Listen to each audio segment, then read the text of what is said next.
goes out to all the women who is trying to be pro Meg The Stallion. Y'all need to stop smoking that stuff. What do y'all think? Matter of fact, what is up with y'all? What makes you think that someone like Meg The Stallion upgraded Klay Thompson? What makes you think Klay Thompson wasn't a global impact individual without her?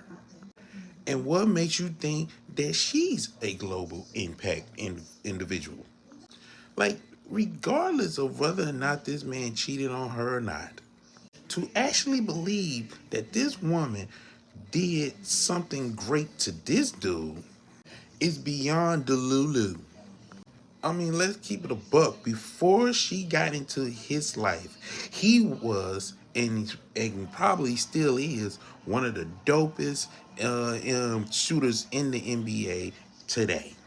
For crying out loud, he's part of the Splash Brothers with Stephen Curry. That status does not go away just because he's part of another team. And let's not forget, he is an NBA Finals champion. Just because y'all don't know who this man is because he's not Stephen Curry or LeBron James, what makes you think he needed some extra attention with this woman? And then to top it all off, to all the women who be feeling like, well, they don't do this to Taylor Swift, because Taylor Swift ain't never put herself out to be, well, the same as Meg The Stallion.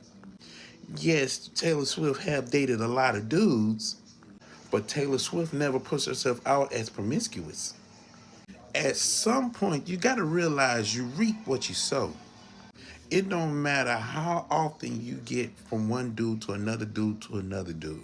When you letting it be known you got some wop, there's always going to be a line of dudes that going to try to figure out if it's true.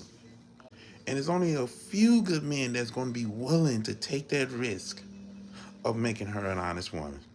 But she got to want it the most. Otherwise, she's just the same as Cardi B, Lotto, Ice Spice, and Lil Kim, and the list goes on and on. And understand, this is not a shot at her, but this is a wake-up call to all the women who think Meg The Stallion deserve better than Klay and trying to curse Klay Thompson with all that voodoo and witchcraft nonsense. All y'all that does that and wants that to happen to Klay deserve a break.